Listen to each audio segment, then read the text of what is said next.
Hello and welcome back. This is video number 2. We're going to talk about listening versus speaking.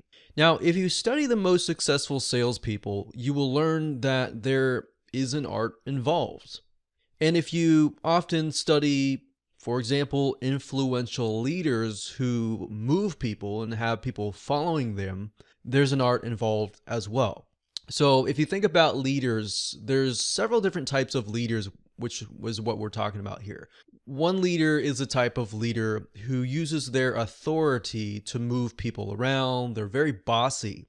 But then you have the other type of leader who gains trust from people, and people are willing to move because they trust that leader and they're using their influence rather than their authority. So that's the type of leader that we're talking about here.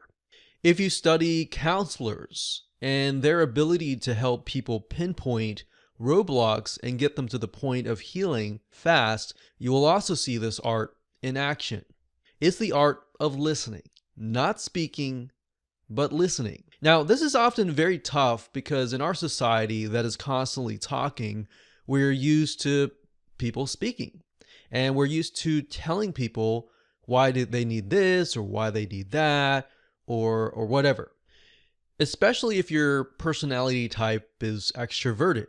Now, if you're an introvert, you often have somewhat of an advantage here because you're constantly listening internally and you're waiting before you're speaking. So you're a little bit of ahead of the curve here. So what I'm trying to get at here is that in terms of the survey funnel, we will be listening. So regardless, whatever your personality type, doesn't matter. Regardless, the point is there's a time to listen and there's a time to speak. When it comes to survey funnels, listening is crucial, and you'll see in just a minute why that is the case. When you first gather the data, you're trying to understand the needs of your prospect. So you need to clearly pinpoint what makes them buy. Now, if you were in speaking mode, you would assume people had specific needs, and based on those assumptions, you would create your funnel. Now, bear in mind that that is a dangerous situation to be in because a lot of times we really don't know what our prospects and our buyers are really thinking. And a lot of times they don't even know either. But it's a matter of asking them questions, getting the right data, and then essentially figuring out based on that data what they want. So hopefully that makes sense, listening versus speaking. So if you think about a counselor, a lot of times they'll sit in a room and they'll listen to what you have to say. Now they'll ask the right questions, but they will get you to answer. And a lot of times, a lot of people will say, why am I paying for a counselor? Why am I paying to go to somebody for them just to listen? Well, the reality is that it's not just that. They are asking the correct questions, which in this case, as a survey funnel, you'll be asking the right questions. And we'll give you some example of questions that you can ask. And what that does is it helps the person figure out essentially why they need something, what is the source of their pain, what is essentially that looks like. And that's what we're trying to do in this case. So you could think of it as a survey funnel, you could think of it as essentially a counseling funnel, but that's the goal. Is at the end of the day, if you help somebody figure out what is blocking them, why they do what they do, they will be forever grateful to you and they'll eventually buy your products, if that makes sense.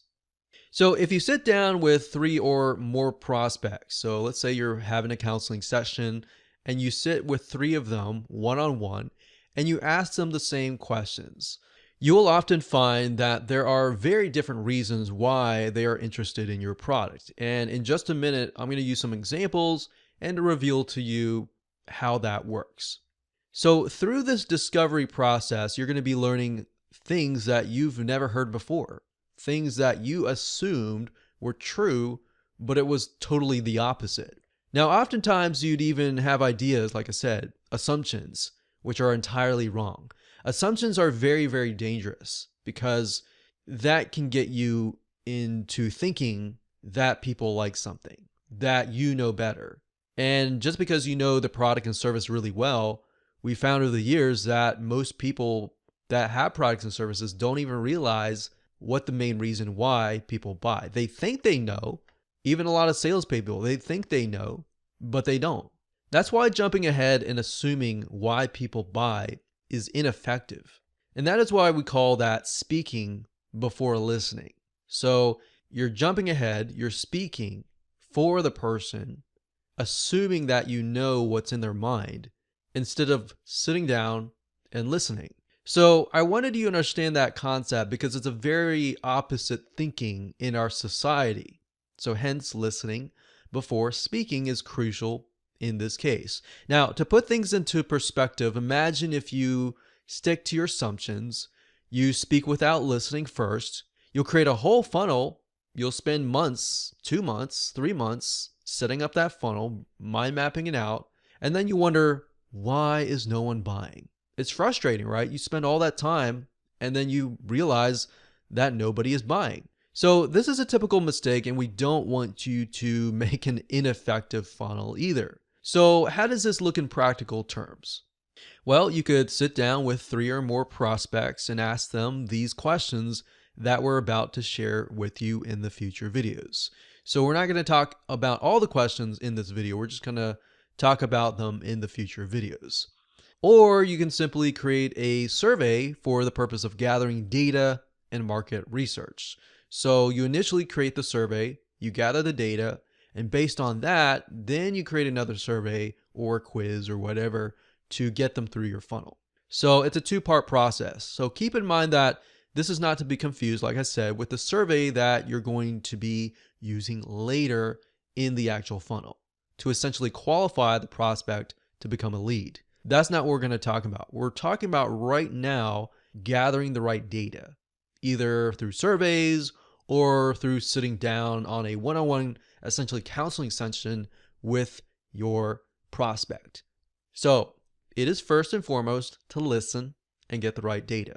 Now, in order to create the survey form, there are plenty of survey web applications out there for you to use. And some of those include SurveyMonkey.com and Wufoo.com. And we'll tell you why we chose these later down the road. There's a reason why we're not utilizing all the web survey forms out there, and that's because we're going to be using conditional rules.